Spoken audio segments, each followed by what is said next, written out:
Salve família, beleza? Zé Bento aqui da Sementes Mutuca. Hoje estamos aqui com o Carlos Eduardo Carvati, que é CEO, presidente e fundador da Cropscan, empresa de agricultura de precisão. Depois você me corrige aí para complementar, mas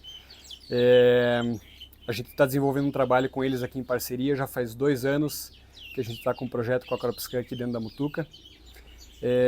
A gente sabe que a Mutuca tem um nível alto de fertilidade, mas a gente acredita que ainda há espaço para muita melhoria aqui dentro, e a gente sabe que essa melhoria vem de um ajuste fino. Então o Edu veio com a proposta da gente trabalhar esse ajuste fino, encontrar onde é que está esse gap de produtividade nosso, né? Entender qual que é o nosso potencial real de produtividade aqui dentro de todas as culturas, milho, trigo, soja, feijão, e buscar, né, compreender e fechar esse espaço entre o que a gente consegue colher hoje e qual que é o nosso real potencial. São diversas ferramentas, né, que eles trouxeram aqui para nós. Passa pela, né, adequação de máquinas, passa por adequação de mindset da diretoria, dos operadores e todo o pessoal envolvido na gestão da produção a campo. Passa por muita tecnologia e processamento de dados. Então é disso que a gente quer falar um pouquinho hoje, trazer, né, alguns conceitos de agricultura de precisão. O Du está aqui para esclarecer todas as dúvidas que a gente tiver. E acho que, né, compartilhar um pouquinho da experiência nossa do projeto aqui na Mutuca, que tipo de benefícios a gente tem enxergado, né, o que a gente ainda está buscando. E no fim, acho que trazer um pouquinho das ideias ainda, coisas que a gente tem para rodar, uns projetos de nitrogênio em taxa variável, qualidade de sementes, né? Algumas coisinhas que vêm trazer uns benefícios bem legais para nós aqui. Que comece se apresentando aí, conta quem que você é, cara, o que você traz, qual que é o teu propósito. É isso aí. Né, o que a junção aí da Cropscan com a Mutuca tem trazido de benefício para nós aí. Bom, obrigado, Zé. É um prazer estar aqui na Mutuca. Já faz aí 2 anos que a gente está trabalhando em conjunto. Bom, a fazenda aqui ela é bastante tecnológica, realmente tem um investimento bastante grande na questão de fertilidade, né, Zé? A gente vê isso durante os nossos trabalhos, as nossas análises. Então a gente consegue entender o nível que a Mutuca está, né? Então a Cropscan, primeiro eu sou o Carlos Eduardo Carvati, sou fundador da Cropscan. Nós somos uma empresa de tecnologia na agricultura que utiliza ferramentas de agricultura de precisão para conseguir trazer alguns benefícios, né? Principalmente focado na questão de correção de solo, pensando, né, no entendimento do solo, mas também em correção de perfil nas camadas mais profundas, assim como também pensando na redução do custo de produção. Então, utilizar essas ferramentas em prol desses benefícios, é isso o nosso objetivo aí. Uhum, show de bola. Acho que podemos começar pelo começo, né? Bora lá. Trazendo um pouquinho, né, como é que a gente iniciou o projeto aqui. A gente tem áreas com mais de 40 anos de plantio direto aqui na Mutuca. Tem áreas com perfil corrigido mais de 1 metro com 0 de alumínio, né? Isso aí até já nem surpreende mais, porque é algo que a gente traz bastante para o pessoal que vem visitar, para o pessoal que vem fazer trabalhos aqui conosco. Isso nos traz uma segurança enorme em anos de grande variabilidade climática, né? Seja veranico, seja chuva, a gente tem uma capacidade de armazenamento de água espetacular, de drenagem espetacular. Os níveis de fertilidade, né, são bem interessantes. Logicamente a gente tem uma variabilidade grande aqui dentro, pela heterogeneidade de texturas que a gente tem desde áreas bem arenosas até áreas mais argilosas. E o começo do projeto foram aqueles 2 talhões que a gente pegou, um lá na lagoa, que era, né, mais arenoso, né, que a gente realmente não tinha muita, né, não tem ainda muita perspectiva de muita melhora. Uhum. E um talhão já mais antigo, se não foi no talhão 1 ou foi no talhão 2? No 2, uhum. Que também é um dos talhões mais antigos nossos aqui de manejo, de plantio direto. E a gente quis fazer um projeto piloto para comparar, para entender o que existe de variabilidade dentro de cada talhão, entre um e outro, temporalmente. Então a gente procurou fazer esse primeiro teste e deu certo, né? Hoje a gente tem 3 áreas de produção aqui da Mutuca, são quase 3.000 hectares. O projeto deu certo, a gente está expandindo, estamos indo para as outras áreas, mas queria que você contasse um pouquinho como é que foi essa experiência, né, do começo, essa adequação que a gente teve que fazer nas máquinas, né, as reuniões que a gente teve, né, o que você trouxe de proposta no começo para a gente falar, cara, isso aqui realmente vale a pena a gente implementar porque vai trazer um benefício para a gente lá na frente. Isso aí, Zé. O projeto começou então nesses 2 talhões, no talhão L2 lá na Lagoa e no 2 aqui na Mutuca. E foi um desafio, né, lançado para conseguir identificar quais eram os problemas, né, e as características de cada um deles. E foi isso que a gente fez, né? A gente aplicou todo o nosso conhecimento ali, algumas técnicas, usamos alguns sensores aí para conseguir revelar para a gente como que estava aquele solo. E hoje a gente conseguiu já estender para outras áreas aqui na Mutuca, estendendo, né, para outros talhões também. Então o projeto ele começou muito antes do campo, acho que foi trazendo principalmente para dentro da equipe aqui a questão da cultura de agricultura de precisão, porque isso influencia não somente no campo, mas também internamente, né? É uma forma diferente de se manejar toda a fazenda, né? E a gente começou principalmente com as questões de entender um pouco da fertilidade, o que estava limitando, se tinha ou não limitações, né? Quais eram essas limitações e trazer as correções necessárias. O primeiro ponto foi justamente isso, né? Mas em paralelo também os treinamentos com operadores, principalmente o pessoal das colhedoras, para gerar mapas de produção, de produtividade com boa qualidade. A gente sabe que o mapa de produtividade ele é talvez a informação mais importante da lavoura, porque ele se resume tudo o que aconteceu, né? Um resumo da safra inteira. Então, ter essa informação, talhão por talhão, né? Metro a metro ali do potencial produtivo de cada área, isso pensando em um ano ou historicamente, é super importante para a gente entender e conseguir ajustar o manejo. Quando a gente trabalhou com as correções de solo e também com as avaliações de penetrometria, né, para entender se existiam ou não camadas compactadas. Mas aqui o uso é bastante intensivo do solo, né? É uma safra atrás da outra, não para nunca. Então isso ajuda muito na questão de estruturação desse solo. Até hoje a gente não encontrou dos milhares de pontos nenhum ponto compactado aqui na fazenda. Então isso também é outra característica aí, né, da fazenda. Acho que essa não compactação vai bem da gestão no momento da colheita, especialmente, né? A gente evita trafegar com máquinas, né, de forma excessiva.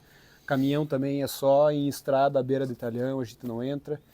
Eu, né, acredito que as culturas de cobertura que a gente coloca aí, né, nabo, ervilhaca, aveia, né, que entram na rotação também ajudam, né, a manter a porosidade do solo. Sem dúvida, né? Todo esse manejo aí ele só tem a somar. Bom, acho que um outro ponto bastante importante também foi a evolução do projeto, né, Zé? A gente começou com essa questão de avaliação da fertilidade, mas a gente expandiu para outras áreas, principalmente com o potencial ali de enxergar como que estavam os estoques dos elementos no solo. A gente está falando aí de um ano bastante desafiador para o produtor, então com custos de produção bastante elevados, né? Principalmente pensando no fertilizante fosfatado. Então a gente encontrar oportunidades de ser mais assertivo no uso de fertilizantes no plantio também é uma estratégia que a gente vem adotando. Então todo esse treinamento, né, hoje a Mutuca consegue fazer 100% da área com mapas de boa qualidade, e isso permite não somente a gente saber quanto que produziu em cada metro quadrado, mas também o quanto que extraiu e exportou desse elemento por metro quadrado. Então, uma vez que a gente sabe como estão os estoques desse elemento, né, e tendo esses mapas, a gente consegue muito bem, utilizando a nossa plataforma, gerar mapas com aplicações de adubos no plantio, respeitando, né, o potencial real ali da lavoura. Eu acho que é importante a gente, né, reforçar esse ponto do mapa de produtividade, porque ele traz o que aconteceu. O porquê que aconteceu é todo o projeto por trás, né? Então acho que a gente tem esse resultado final, que também teve bastante adequação para fazer, né? Não só nos monitores, a gente está com o Field View ali também, ajudando a puxar os dados. Detalhe, não temos conectividade nenhuma aqui na fazenda, a gente não tem 5G, né? Então a gente está trabalhando 100% no pendrive, no Wi-Fi, a hora que volta para cá, né? Volta para a sede. Alguma coisa a gente consegue passar os dados via o Field View, né? Uma plataforma ótima para isso, mas ainda não está rodando 100%, né? Ainda a gente precisa fazer a transferência dos dados ali semanalmente, a gente tem aquela conversa para envio dos dados, né? E aí aquela questão, né? Saber rápido o que errou para consertar já para próximo talhão, né? Então a gente sempre está em cima com questão da calibração das máquinas, né? Se elas estão trabalhando corretamente entre elas, tem toda essa questão também de conseguir, porque são várias máquinas na fazenda, né? Não é uma máquina só. Então, cada máquina tem a sua calibração e trazer tudo isso para um mapa só que é o desafio, né? Aí que a nossa plataforma ela ganha essa questão, né? Ela consegue puxar todos esses dados, entender das calibrações e unificar, mostrando realmente o resultado de produção daquele talhão. Então, a calibração das máquinas é preciso ser feita ali, Zé, porque alguns modelos já possuem alguma balança debaixo do graneleiro, que já se autocalibra, mas outras máquinas são um pouco mais antigas e não têm ainda essa balança, tá? Então, para isso, a gente precisa ajustar elas, né? Então, a balança, geralmente, ela tem o mesmo range ali de peso, né? Mas entre uma e outra máquina, ela pode ter diferença no valor total. Entendi. Então, a gente precisa equalizar elas para conseguir ter o peso real, né? Certo. E depois desse mapa feito, a gente também faz um pós-processamento, né? Que é o ajuste desse mapa conforme o real produzido. Isso é bastante importante. Legal. Acho que trazer um pouquinho da metodologia do como é que a gente implementa o projeto, que a gente tem escaneamento, né? A gente está falando de condutividade elétrica do solo, um equipamento que vocês desenvolveram, né? Que acho que isso é interessante trazer também. E a gente tem a parte do pacote avançado. Explica mais ou menos qual que é a sequência aí, né? Que a gente tem desde coletas de solo, análise, processamento dos dados, daí, né, a geração da recomendação. Passa assim um overview de como é que é o projeto. Bom, acho que tudo começa pelo solo, né? A gente entender ele, saber, como você comentou, existe uma variabilidade bastante grande, não somente aqui na fazenda, mas acho que Brasil afora a gente vai encontrar essa variabilidade. O Paraná tem essa característica de formação de solo mesmo, de ter essa variação de textura, é natural a gente encontrar. Então, ter esse entendimento e um mapa da variabilidade espacial de solo foi super importante, a gente considera também como sendo uma das principais informações ali para começar a investigação, né? Então a gente iniciou o projeto utilizando um sensor de condutividade elétrica, né, aparente do solo, ele não tem contato com o solo, tá? Então a gente consegue passar em áreas ali com palhada que não vai influenciar muito no resultado, tá? Então basicamente esse mapa ele é um raio-x do solo que consegue mostrar o mapa de solo em alta resolução, tá? Então a gente sabe que a dinâmica dos nutrientes ela varia conforme a textura desse solo e a gente ter essa informação é super importante para a gente manejar os nutrientes futuramente, tá? Então, como essa informação ela entra como uma das principais, né, para a geração das zonas de manejo. Então, antes a gente tratava o talhão como uma unidade só, e agora a gente passa a tratar ela como as suas manchas de solo. Essa é o primeiro passo. E é algo que não muda, né, Eduardo? Você fez uma vez o escaneamento, ele mostra a textura e a condutividade, e é isso aí, né? Exato. A gente pode fazer a leitura agora, daqui 10 anos para frente, se não tiver alguma ação muito forte em cima do solo, vai continuar igual essa leitura, tá? Ela é imutável, ela fica no tempo. Então o primeiro passo é esse, a gente entender as manchas de solo, gerar zonas de manejo. E o segundo passo é realmente fazer as amostragens de solo. Então, em cada zona de manejo, a gente coleta esse solo em algumas profundidades, 0 a 20, 20 a 40, principalmente para entender o que está na subsuperfície. Porque, como você comentou, 40 anos de plantio direto, dificilmente a gente vai encontrar algum problema relacionado à nutrição na camada 0 a 20. Os problemas estão geralmente nas camadas mais profundas. Então, para isso, a necessidade da gente fazer em 100% dos pontos de amostragem no 0 a 20 e a gente também fazer no 20 a 40. Tá? Um ponto bastante importante é a ferramenta que é utilizada para fazer a coleta de solo. A gente costuma usar as sondas, né? Sondas são equipamentos que eles garantem uma qualidade amostral. Porque se a gente for pensar de modo geral, em 1 hectare de solo, de 0 a 20 centímetros, a gente vai ter 2 milhões de toneladas de solo. E o que vai realmente para o laboratório para representar esse solo é 200 gramas.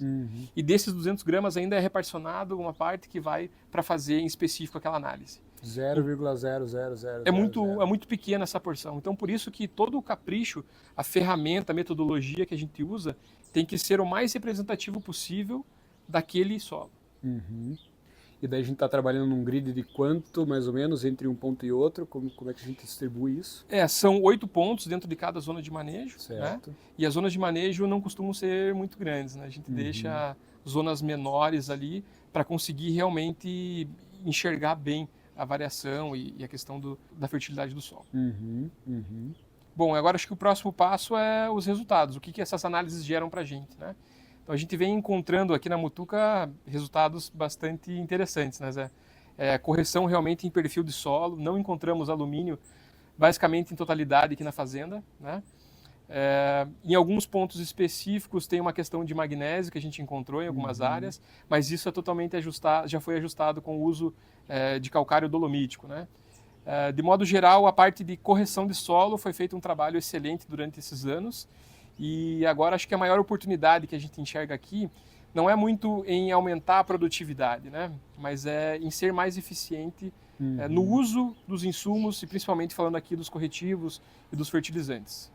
Perfeito. Acho que o principal valor que a gente enxergou desde o começo no projeto foi esse, do a gente conseguir fazer um uso mais racional, né, dos insumos que a gente tem. O Herculano sempre traz essa noção e eu gosto de reforçar bastante que ele diz que os recursos estão aí todos os dias. O sol está aí todo dia, o maquinário, as pessoas. Se você não utilizar bem, você está tá perdendo dinheiro, está subutilizando aquilo que você poderia, né, de alguma forma, botar para rodar de maneira ótima. Então, né, eu acho que antes eu tinha uma noção de que era redução de insumos, e não é necessariamente uma redução, é uma melhor distribuição. Pode ser até que você use mais, mas você está usando de maneira mais assertiva, pelo menos, né? Sem dúvidas, essa a questão. É porque a gente precisa pensar, como a gente já falou da variabilidade, né? Todo talhão, toda fazenda existe a variabilidade. Então vão ter pontos que você consegue realmente ter uma redução no custo de produção devido a uma melhor utilização dos insumos, mas no mesmo talhão, às vezes, você precisa aplicar mais aquele insumo para corrigir, porque não é tudo uniforme, existe uma variabilidade. E é aí que está a oportunidade. Basicamente, o que a gente faz aqui é usar sensores, né, para tirar proveito dessa desuniformidade e conseguir trazer esses resultados. Você diria, então, que para qualquer área de produção, né, a gente está pensando em produção de grandes culturas aqui, se aplicariam ferramentas de agricultura de precisão? Sem dúvida, Zé, sem dúvida. Toda lavoura justifica o uso da tecnologia. Ela realmente, hoje, pensando em custo de produção cada vez mais elevado, a questão de, até mesmo para fazer uma correção de solo, né, utilizando essas ferramentas, é o melhor caminho. Você é muito mais assertivo, tanto na parte de correção, quanto nos ajustes. Você consegue enxergar a tua fazenda numa granulometria muito menor. Então você consegue tomar mais decisões muito mais assertivas nesses pontos. Bom, mais para frente a gente vai entrar na parte de compactação e outros limitadores aí que podem afetar o nosso mapa de produtividade lá no final. Mas uma das coisas que me brilhou muito o olho na proposta do projeto era a gente entender esse balanço de nutrientes. Eu acho que isso é um ponto bem importante do projeto, né? Entender realmente o que a gente tem no solo, o que a planta extrai, o que ela exporta, né? O que retorna e o quanto a gente precisa estar repondo, né? Eu acho que isso é um entendimento mais holístico aí da agronomia e que, cara, faz total sentido, né? A gente sai um pouco da receita de bolo do 150 kg por hectare padrão na área inteira para entender um pouquinho melhor, esta cultura demanda tanto de tal nutriente, esta demanda tanto. A gente começa a ter um pouquinho mais de visão de sistema, né? Eu acho que se puder dar uma aprofundada nessa ideia aí do que é esse balanço de nutrientes, nível crítico, né? Que eu acho que a gente está indo bastante para essa linha na parte de fertilidade, né? Com certeza, Zé. Eu acho que esse talvez seja a ferramenta mais promissora agora no momento, né? E é o que a Mutuca mais tem a aproveitar nesse momento, é realmente essa metodologia. Então, basicamente, ela é a utilização de informações, né, para conseguir fazer uma aplicação de uma adubação de base mais assertiva. Então, começa lá no começo, né, na questão do diagnóstico do solo. Então, primeiro a gente precisa entender algumas questões e como que está o nosso solo, que a gente já fez em alguns talhões. Então, o primeiro passo é realmente investigar os teores dos elementos no solo. Então, falando de fósforo, por exemplo, né, como a gente está trabalhando agora na safra de inverno, a gente precisa entender 3 fatores, basicamente. Então, o primeiro do fósforo é a questão do perfil corrigido. Então a gente sabe que ele é um elemento que ele não é móvel no solo, né? Então ter esse perfil corrigido sem alumínio, sem nenhuma camada compactada, garante que o sistema radicular das plantas consigam acessar esse elemento. Porque acho que esse é um ponto importante. Uma coisa é ter o teor de nutriente no solo, outra coisa é esse nutriente estar em forma disponível, com contexto disponível também. Sem dúvida. Então essa é a primeira parte, ter essas questões de limitações aí químicas e físicas bem feitas, né? O segundo passo é mais a questão de saúde do solo, a parte biológica. Como que estão os níveis de matéria orgânica? A gente sabe que parte do fósforo está nesse formato orgânico, né? Então, quantificar isso consegue trazer para a gente uma segurança que esse elemento vai ser disponibilizado durante a safra. Tá? E a terceira, e certamente a mais importante, é os teores desse elemento no solo. Então, garantir que os níveis desse elemento estejam acima do nível crítico, né? Então, lembrando, né, o nível crítico é aquele valor do elemento no solo em que garante 90% da produtividade sem você colocar aquele fertilizante específico. Tá? Então, tendo esses 3 pontos, você consegue começar a utilizar essa forma de redução de uso de fertilizantes. Tá? E aí a gente associa isso aos mapas de produtividade. Uma vez que a gente sabe que esse solo, pensando no fósforo, já compõe esses 3 pontos, a gente parte para a utilização dos mapas de produção. Então a gente sabe quanto produziu em cada metro quadrado, quanto extraiu, quanto exportou, né? A gente sabe quanto que saiu ali nos grãos. Então é a hora de repor esse fertilizante de volta para o solo, para buscar não exaurir, né, esse solo. Então basicamente a gente imputa essas informações tanto de solo como de planta, que são os mapas de produção dentro do sistema, do Opera, e ele consegue gerar para a gente esses mapas mais assertivos aí de recomendação. Isso principalmente pensando nos elementos fósforo e potássio. Certo. Ainda nessa linha, quais são os nutrientes que a gente está olhando principalmente? É só NPK? Não? Estamos olhando para outras coisas também? Todos os nutrientes mesmo da planta, não somente na camada superficial, mas na subsuperfície também. Então a gente vem encontrando alguns dados aí de correlação de elementos do solo com produtividade, e a gente está seguindo nessa linha aí também. E isso, vamos dizer, é literatura. Soja precisa de tantos quilos de fósforo até R tanto para produzir tanto, ou, né, vamos dizer, é mais ou menos nessa linha ou não? Varia, porque tal cultivar tem um tipo de comportamento em tal região, plantado em tal época, com tal tipo de solo. O que a gente está tentando fazer aqui é trazer as recomendações para dentro da fazenda. É sempre avaliar o que realmente acontece aqui. Então a gente está começando um estudo agora, né, como a gente está fazendo os mapas de produtividade e sabe o quanto está extraindo, é importante a gente fazer uma análise de quantos quilos de cada um desses elementos está saindo via grãos. Então com isso a gente consegue tirar da regionalização essa recomendação e trazer para a realidade da fazenda.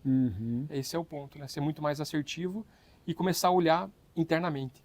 Perfeito.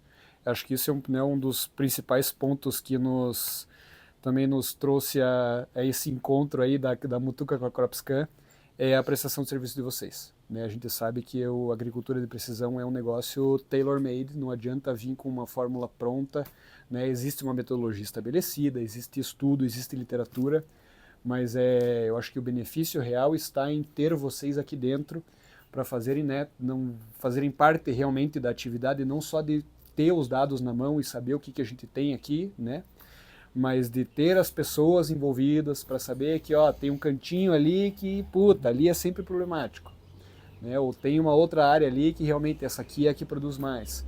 Então, né, saber que o projeto da CropScan passa muito por entender o manejo, entender a realidade, né, de solo, de planta e de clima que a gente tem aqui.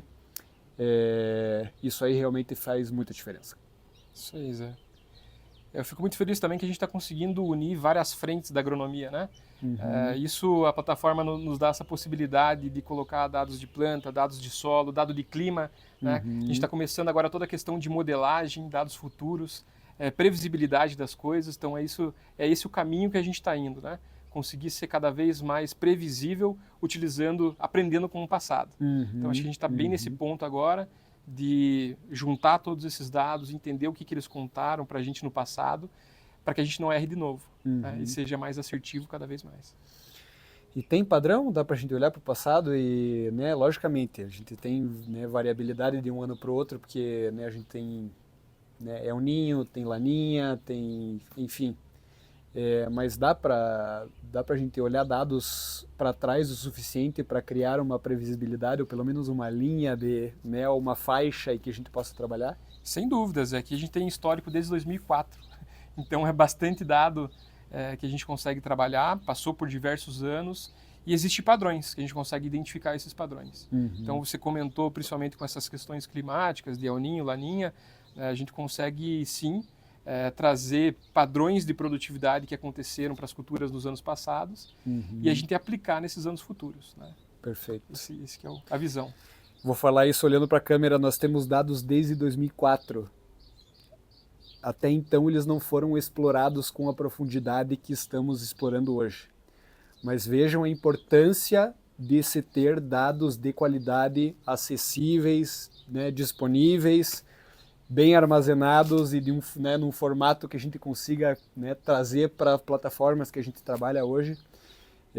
Isso, cara, né, uma das grandes heranças que o meu pai e o meu avô deixaram para mim aqui é a cultura do pessoal aqui dentro, e fazer registros de qualidade, principalmente da parte operacional, é de extrema importância, porque a gente nunca teve tanta facilidade em processar dados, entender esses dados e torná-los visuais para nós, seres humanos, como a gente está tendo agora. Então a gente está, né, coisas que foram pensadas lá atrás, que lá atrás era para a gente ter um BI básico ali, para a gente ter o custo, saber o quanto que está indo, quanto que não está, para fazer um controle de estoque. Olha o que virou isso, cara. Então, né, olha o benefício de se ter realmente, né, registros bem feitos e que tipo de benefício está trazendo para a gente agora. Excelente, Zé, excelente. Juntar tudo isso é muito louco. É muito legal. É muito louco, muito louco. Du, o que temos de projetos mais para frente, cara? Porque, né, de novo, a gente ter um projeto de melhoria de fertilidade, de melhora né, na eficiência do uso de insumos é importante, né? Mas a gente tem outras frentes aí que a gente está atacando, coisas que você trouxe para a gente, que, né, a gente não tinha conhecimento, a gente acho que juntou um pouquinho de demanda do que a gente tem aqui dentro, que principalmente é qualidade de semente. Sim. Né, sabendo que existe uma variabilidade dentro de um mesmo talhão, e sabendo que a gente está colhendo um lote de sementes do mesmo talhão que existe uma variabilidade, não necessariamente um lote vai terminar exatamente quando termina aquela boa qualidade. A gente vai ter um lote que tem um pouquinho da área boa, um pouquinho da área ruim, né, um pouquinho de semente que tomou um pouquinho mais de chuva, um pouquinho da semente que tomou menos, uma área com, né, uma fertilidade um pouquinho mais baixa que acelerou o ciclo, uma semente mais seca, enfim. A gente conseguiu juntar, a princípio, essas, né, o que a gente tem de demanda aqui dentro com ideias que você trouxe. Conta um pouquinho o que a gente tem aí para o panorama, para as próximas safras aí, porque acho que isso é importante trazer para o público também, porque isso vai refletir em resultados reais no que a gente vai entregar para os clientes. Sem dúvidas, que a gente foi muito nessa linha, como vocês produzem semente, então foi a busca realmente por entender se realmente, a gente sabe que existe uma variabilidade no talhão, e a questão era, será que realmente esse talhão traz a mesma qualidade em 100% dessa área? Existe uma uniformidade, né? Então a gente está em busca dessas informações ainda, e algumas delas a gente já encontrou e outras a gente está evoluindo aí com os resultados, né? Mas basicamente o que a gente encontrou, né? A gente tem hoje os mapas em alta resolução do solo, e principalmente a questão de textura influencia muito na questão de acelerar o ciclo das plantas. Então o que a gente observou, que na hora da colheita, algumas manchas de solo já estavam em ponto realmente de colheita e outras estavam mais úmidas. Então a nossa dúvida era a seguinte, colhemos tudo junto, colhemos primeiro essa parte que já está em ponto de colheita e deixamos a parte úmida para depois. Qual estratégia a gente vai tomar? Né?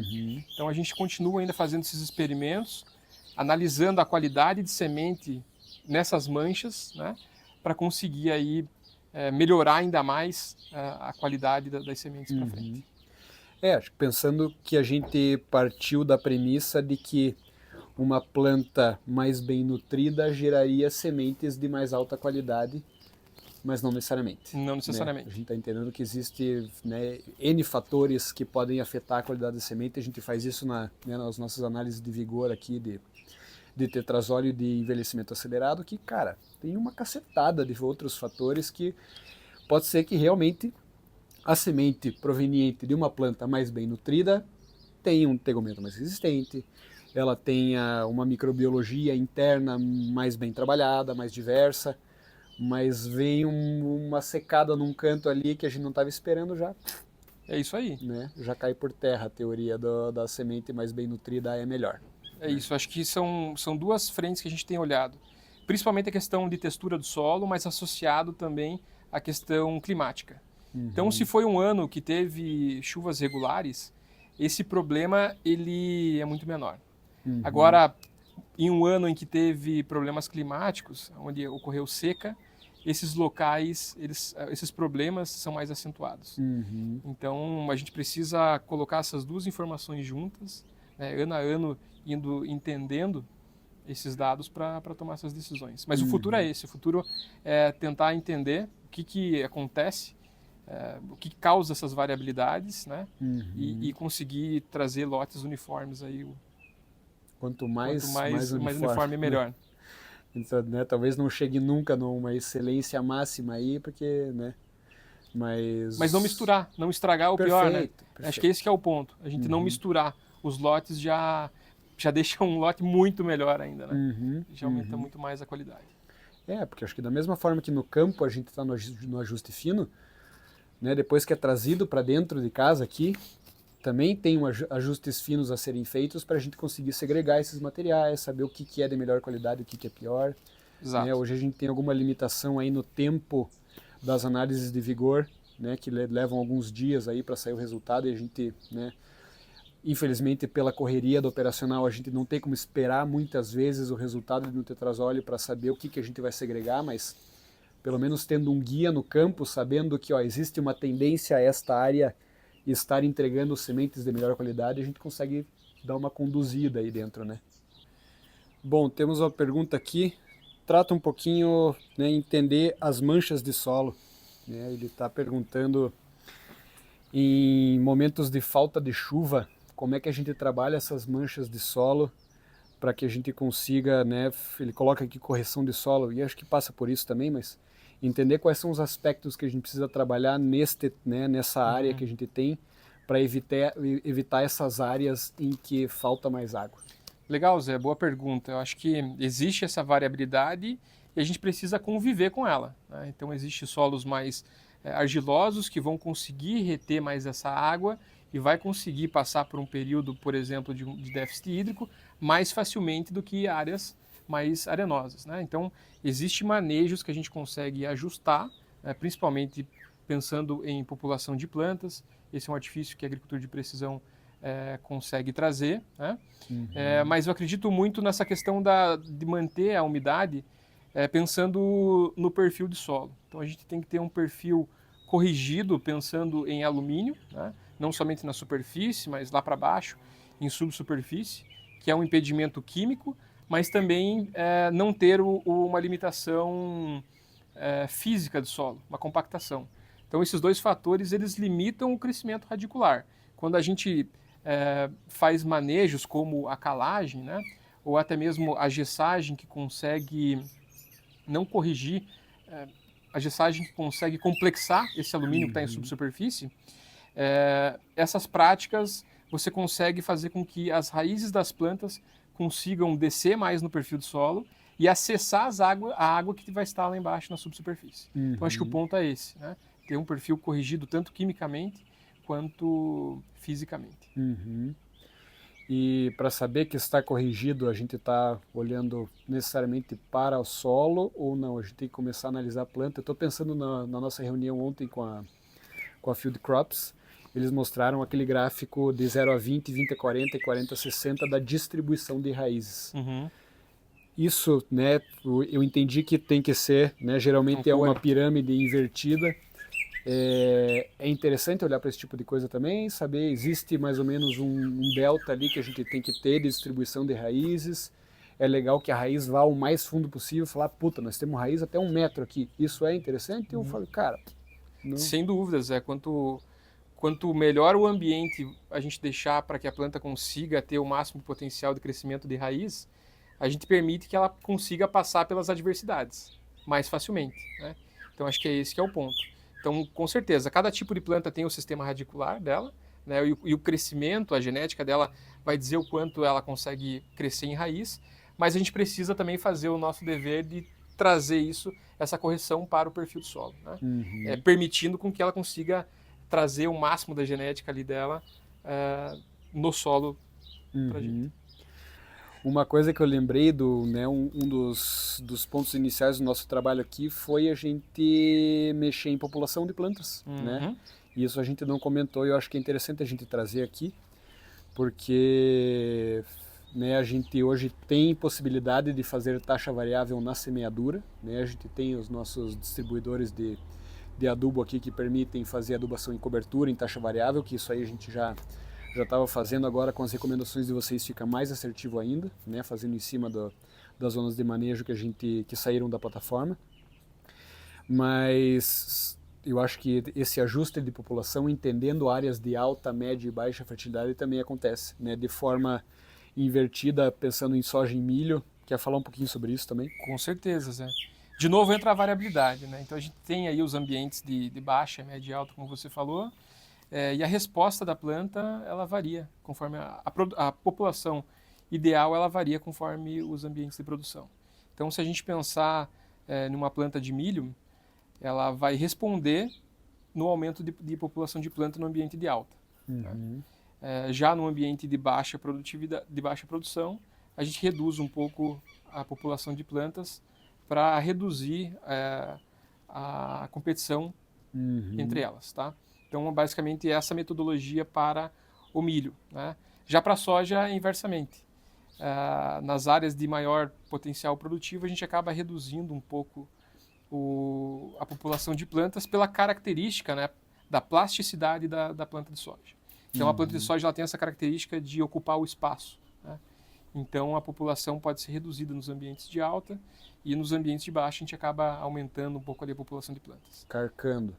Então, aqui na fazenda está ainda em fase de testes, né? A gente tem feito alguns strip tests, né? Utilizando as máquinas mesmo, tanto a colhedora em taxa variável, fazendo a aplicação daquele experimento, né? Como depois a colhedora em cima fazendo a colheita, que é o resultado. Então a gente cruza essas duas informações, que é o mapa de plantio com variações, analisadas depois com o resultado, que é a colheita. E daí vem os resultados. Então ainda aqui na fazenda a gente está em alguns testes, né? De novo, de trazer a recomendação que é regionalizada para dentro da fazenda, para entender qual que é realmente a melhor população de plantas para os ambientes de baixa, média e alta aqui dentro da Fazenda Mutuca. Naquele talhão, com aquela cultivar, naquela época. Exato. Então é um trabalho de experimentação de longo prazo. Cada ano a gente vai trabalhando com uma cultivar e o que a gente for aprendendo, os resultados a gente vai aplicando durante o tempo. Com sorte, a hora que a gente terminar, as cultivares que a gente usa hoje ainda vão existir para a gente poder fazer o trabalho. Isso, né? Do nitrogênio em taxa variável, cara. Isso foi um dos conceitos que você trouxe aqui para nós, né? Você comentou que foi a tua tese de mestrado e acho que é um conceito pouquíssimo explorado e eu não tinha conhecimento até você vir com a ideia aqui. Quer compartilhar um pouquinho para o pessoal entender qual que é a ideia? Com certeza, Zé. Acho que o nitrogênio em taxa variável é uma das maiores oportunidades aí que a gente tem, né? A gente usa principalmente aí para o trigo e para o feijão. São essas duas culturas que a gente tem conseguido trabalhar com o sensor, mas basicamente nós utilizamos essa técnica visando a aplicação de nitrogênio em cobertura, tá? Então a gente utiliza sensor óptico ativo. Esse é um sensor proximal, que ele tem luz própria e ele consegue distinguir os tons de verde das plantas. Então o que isso quer dizer? Basicamente o que dá coloração para a planta é a molécula da clorofila. Se a gente pegar uma molécula da clorofila, ela vai ter 4 magnésios e 1 nitrogênio no meio.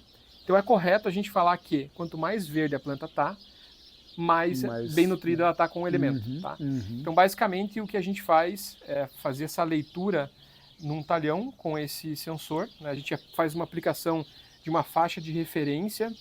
A gente aplica, então, uma dose bastante alta daquele elemento, atravessando o talhão. Tá? Essa dose ela é de máxima resposta da planta. Então, ali é o máximo que a planta vai responder àquele elemento. Isso também é literatura. Para feijão é tal, para trigo é tal. Isso mesmo. Mais do que isso, não encontra-se na literatura resposta ao elemento. Então, essa dose máxima de resposta. Então, a gente faz a comparação depois da lavoura com essa faixa de referência.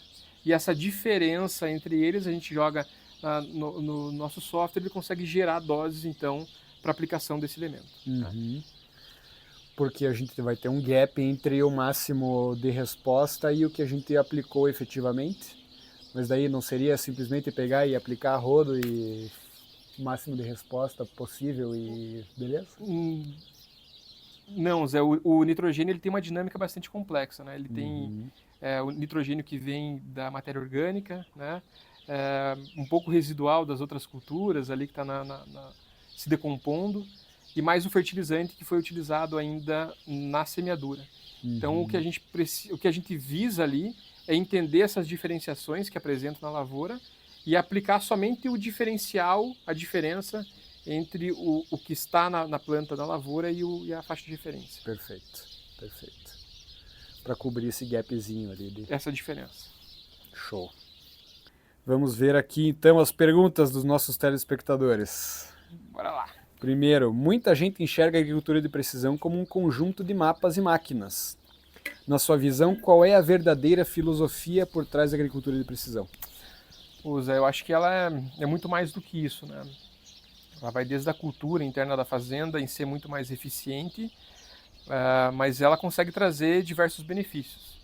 Como a gente já comentou alguns deles na questão de aumento de produtividade, sempre usando somente o necessário para se conseguir ter o máximo potencial produtivo. Ela permite também a gente ter reduções nos custos de produção, devido, de novo, né, ao uso mais eficiente dos fertilizantes, mas também consegue trazer outros benefícios, aí, como a gente está conseguindo, a gente está aprendendo e trazendo aí para a qualidade de semente. Né? Então, visando a qualidade do produto final. Né? Mas também traz rastreabilidade e outros fatores. Eu vejo a agricultura de precisão realmente como um ecossistema de várias áreas dentro da fazenda, desde o plantio até a colheita. Se você tivesse que escolher apenas uma ferramenta de AP para implementar em uma propriedade que nunca utilizou o AP, qual seria e por quê? Com certeza a aplicação em taxa variável de calcário. Acho que principalmente pelos resultados que a gente vem encontrando em algumas lavouras, fora aqui da Mutuca. Acho que eu ia te perguntar, na verdade, os maiores problemas que vocês encontram estão relacionados à correção de solo? Estão relacionados à correção do solo. Muitas vezes a gente vê o 0-20 corrigido mais o 20-40 e mais profundamente, com níveis muito altos realmente de alumínio. Isso vai ser realmente um impedimento químico ali para o pode fazer todo o resto se você não fizer isso primeiro. Esse é o básico, né? Você acaba ajustando outras coisas também. Então, um solo corrigido ele vai permitir ter uma melhor crescimento do sistema radicular. Ele vai conseguir aumentar a eficiência no uso dos fertilizantes também. Então, são diversos fatores aí que a calagem ela traz e ela é muito subutilizada hoje. É mesmo? Infelizmente, cara, porque é um insumo barato, né? A gente acaba se encontrando numa contradição, mas realmente é um insumo barato e a gente encontra muito problema hoje por falta de calcário. Cara, é que tô mal acostumado aqui dentro da Mutuca, acho, e eu falo isso sem arrogância nenhuma, mas é porque, cara, eu cresci aqui dentro acompanhando um cenário em que a gente não teve grandes problemas de fertilidade, não teve grandes problemas com plantas daninhas, teve grandes problemas com doenças lá atrás, principalmente mofo branco, mas, cara, isso há muito tempo a gente já dominou aqui a parte de controle de doenças, então essas grandes dores eu acabo não acompanhando, e vocês que estão rodando mais aí, o Brasilzão enxergam, né? Sem dúvida, Zé. Sem dúvida. Existe uma crença de que a agricultura de precisão serve apenas para reduzir custos. Você concorda ou ela deve ser encarada principalmente como uma ferramenta para aumentar a produtividade e estabilidade dos resultados? Não necessariamente ela vai reduzir custo, né? Até um tema que uma parte a gente já conversou sobre Uhum. isso, mas existe essa variabilidade e a gente vai precisar entender se ali cabe uma correção ou se a gente consegue poupar ali o corretivo ou fertilizante. Uhum. Então, existem as oportunidades dentro de um talhão, basta a gente analisar, enxergar essas oportunidades e tirar o melhor dela. Uhum. Uhum. Hoje Hoje nós coletamos uma quantidade enorme de dados no campo. Você acha que o maior desafio da agricultura moderna ainda é produzir dados ou transformar esses dados em decisões melhores? Eu acho que a transformação na decisão, a inteligência artificial vem para ajudar bastante. Uhum. Mas um problema bastante grande ainda é na geração de dados de boa qualidade. Ainda o pessoal não está acostumado a juntar informações, seja de clima num caderninho, né? Uhum. Data de plantio, cultivar por talhão. Então ainda a gente encontra uma dificuldade e uma falta desses dados no campo, né? Uhum. De dados de boa qualidade. Isso pensando nos dados mais básicos. Avançando um pouco mais para os dados de produtividade, como exemplos gerados pelas colhedoras, a gente vê que muita fazenda tem as máquinas, existem os equipamentos já instalados, mas não consegue gerar dados de boa qualidade. Uhum. E isso é devido realmente à dificuldade que tem de se gerar esse mapa. Não é um dado fácil de ser gerado, né? Existe toda essa questão que a gente já comentou, desde a questão de calibração, de treinamento, de mostrar para o operador que aquilo vai servir para uma recomendação futura, né? Então, tudo isso ainda tem uma dificuldade, principalmente na geração dos dados. A Mutuca, como eu comentei, tem uma cultura de geração de dados. O pessoal fica em cima dos registros, a gestão fica em cima das pessoas que estão gerando esses registros, mas é muita coisa, cara. É muito registro de, cara, entrada e saída de nota, é dado de estação meteorológica, é consumo de diesel, é consumo de insumos, tem uma diferença entre o aplicado e o recomendado. Né, todo esse controle tem que estar muito em cima de todo mundo, senão eu acho que pior do que não ter a informação é ter uma informação mais ou menos. Com certeza. Né? Porque isso é um conceito também que o professor de economia me passou no mercado, chama garbage in, garbage out. Exatamente né? isso. Então a qualidade da informação, da análise que você vai fazer depende da qualidade da informação que você vai colocar. Entrou ruim, então, sai ruim. É perfeito, perfeito. Então acho que é mais importante do que ter a informação é saber que aqueles registros que você está gerando são efetivamente aquilo que está acontecendo de verdade. Por último aqui, você acredita que o futuro da agricultura de precisão é fazer aplicações cada vez mais precisas ou compreender cada vez melhor a variabilidade do sistema produtivo? O que ele está perguntando aqui mais ou menos? Você acha que a tecnologia está substituindo o conhecimento agronômico? Ou está vindo realmente como uma ferramenta para a gente aprimorar? Eu entendo que conceitos estão aí para serem revistos. A gente tem noções e ideias e literatura para que a gente tenha um registro do que foi entendido no passado, mas não necessariamente aquilo está escrito em pedra e é aquilo lá de fato. Mas só para pegar mais ou menos a tua visão aí do que a tecnologia pode trazer, porque eu tenho certeza absoluta que a IA vai fazer análises e vai trazer conceitos e ideias e dados que nós não entendemos e que pode ser que não faça sentido, mas, e acho que principalmente que podem vir a questionar e botar em xeque tudo o que nós entendemos sobre agronomia até o momento. Sem dúvida, eu acho que principalmente essa questão da inteligência artificial, acho que ela vem muito para somar com os conhecimentos que já tem, né? Então ela vem muito para a gente conseguir analisar vários conjuntos de dados ao mesmo tempo, né? Conseguir trazer insights mais valiosos para a tomada de decisão. Então acho que ela vem muito mais para apoiar, né, nas tomadas de decisões futuras do que atrapalhar.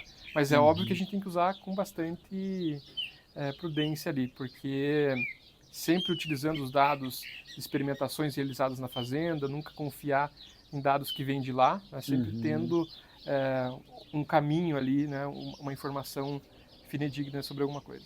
Perfeito, perfeito.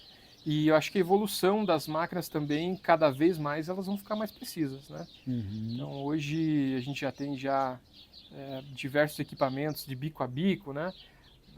De pulverização, por exemplo, desligamento linha a linha, sensores que conseguem enxergar metros de profundidade de solo, né, amostradores mais modernos.